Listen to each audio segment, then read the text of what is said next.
अगर अभी तक आपको ये नहीं पता कि एस्ट्रो वास्तु क्या है और ये कैसे काम करता है, तो ये वीडियो आपके लिए है। नमस्कार, मैं आचार्य प्रीति सिंघल आज बात करने वाली हूँ कि एस्ट्रो वास्तु किस तरह से काम करता है।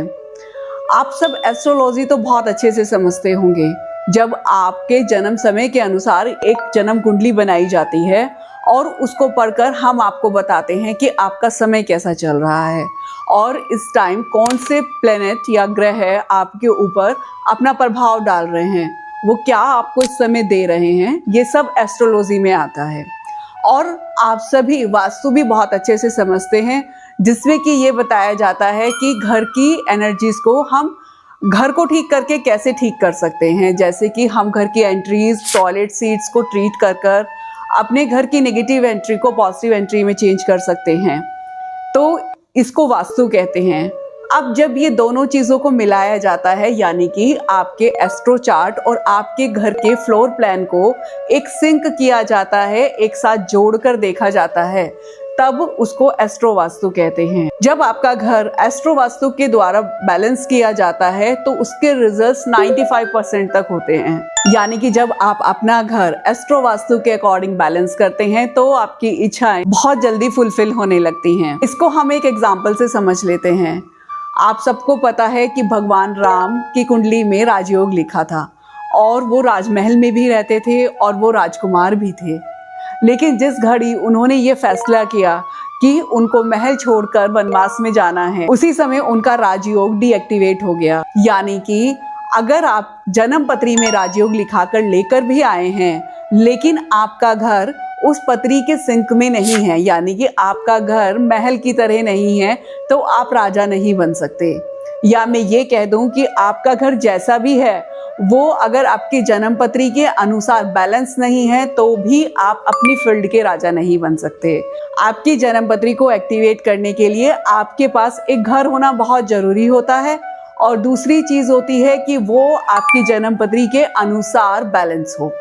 इसी को एस्ट्रो वास्तु कहते हैं। अगर आपकी जन्म पत्री में राजयोग तो है, आपके प्लैनेट्स आपको बहुत कुछ देना चाहते हैं और देने की कोशिश भी कर रहे हैं, लेकिन आपके पास अच्छा घर नहीं है, यानी कि आपके घर की एंट्रीज खराब हैं, जहां से कि वो एनर्जी घर के अंदर आ नहीं पा रही, या तो फिर आपका रूम आपके हॉरोस्कोप के अकॉर्डिंग नहीं है। आप जिस रूम में सो रहे हैं उस रूम से आपको बहुत स्ट्रगल आ रहे हैं। जब हम आपकी जन्म पत्री के अनुसार आपके घर को बैलेंस करते हैं, यानी कि एस्ट्रो वास्तु करते हैं, तो आपके सभी स्ट्रगल्स बहुत जल्दी खत्म हो जाते हैं और आप बहुत जल्दी ही अपनी विशेष को फुलफिल करना शुरू कर देते हैं। अभी तक तो हम एस्ट्रो वास्तु क्या है उसको समझने की कोशिश कर रहे थे। अब हम बात करेंगे एस्ट्रो वास्तु कैसे काम करता है, या हम किसी घर का एस्ट्रो वास्तु कैसे कर सकते हैं, यानी कि उसकी जन्म पत्री को उसके घर से कैसे मैच करेंगे।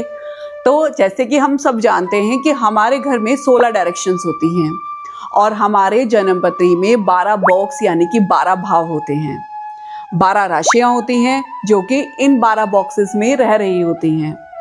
जब हम अपने घर की 16 डायरेक्शंस को 12 राशियों के साथ डिवाइड कर देते हैं, यानी कि अपने घर के वो 12 भाग कर लेते हैं, जिसमें कि हमारी एक राशि में एक डायरेक्शन रहती है और कई राशियों में 2 से ज़्यादा डायरेक्शंस भी रहती हैं।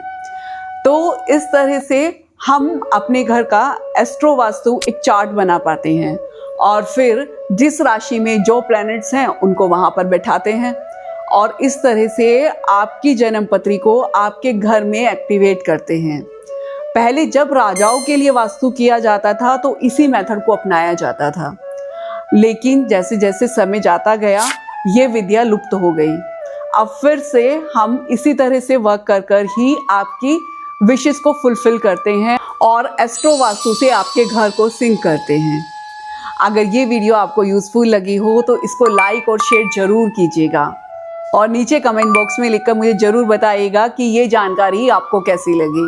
ऐसे ही और भी वास्तु से रिलेटेड बहुत सारी जानकारी के लिए मेरे चैनल को सब्सक्राइब करना बिल्कुल मत भूलिएगा।